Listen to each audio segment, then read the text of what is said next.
ఓం నమో వెంకటేశాయ. అందరికీ నమస్కారము. మీ అందరికీ ఒక ముఖ్యమైనటువంటి విషయాన్ని చెప్పాలని ఈ వీడియో చేస్తూ ఉన్నాను. దయచేసి ఈ కామెంట్ చూడండి, ఆ తర్వాత మిగిలినటువంటి విషయాల్ని మాట్లాడుకుందాం. మన ఛానల్ సభ్యులు ఒకరు ఈ కామెంట్ పెట్టారు. గురువు గారు నమస్కారం, మీకు ఒక శుభవార్త చెప్పాలి. అది ఏమిటంటే, గత 5 నెలలుగా ఉద్యోగం కోసం నేను చెయ్యని ప్రయత్నం లేదు. ఎన్నో కష్టాలు అనుభవించాను. ఇల్లు గడవడం కూడా చాలా కష్టమైపోయింది. ఇంటి అద్దె కట్టడానికి కూడా డబ్బులు లేవు. చాలా బాధపడుతూ చచ్చిపోతే బాగుండు అనుకుంటున్న సమయంలో యూట్యూబ్లో మీరు చేసిన సంకష్టహర గణపతి వీడియో చూశాను. మహాగణపతి మీద భారం వేసి సంకష్ట గణపతి పూజ చేశాను. ప్రతినిత్యం గణపతి దేవాలయానికి వెళ్లి 21 ప్రదక్షిణలు చేస్తూ మీరు చెప్పిన విధంగా గరిక సమర్పించి కన్నీళ్లతో ప్రార్థించాను. అయినా నా కష్టం తీరలేదు.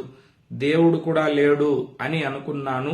కానీ ఆశ్చర్యం, వినాయక చవితి ముందు రోజు ఊహించని విధంగా నాకు ఉద్యోగం వచ్చింది.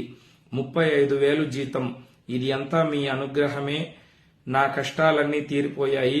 మీ పాదాలకు కోటి నమస్కారాలు గురువుగారు. జీవితాంతం మిమ్మల్ని మర్చిపోను. ధన్యవాదాలు. థ్యాంక్ యూ అని చెప్పి కామెంట్ పెట్టారు. చూడండి, మన ఛానల్లో ఇటువంటి కామెంట్లు తరచూ వస్తూ ఉంటాయండి. ఇటువంటి కామెంట్స్ చూసినప్పుడు నాకు సంతోషము కలుగుతుంది, బాధ కూడా కలుగుతుంది. బాధ ఎందుకు గురువు గారు? ఉద్యోగం వచ్చింది కదా, వాళ్ళ జీవితం ఇప్పుడు సంతోషంగా ఉంది కదా అని మీరు అనుకోవచ్చు. కానీ వాళ్ళ కామెంట్లో సారాంశం చూడండి.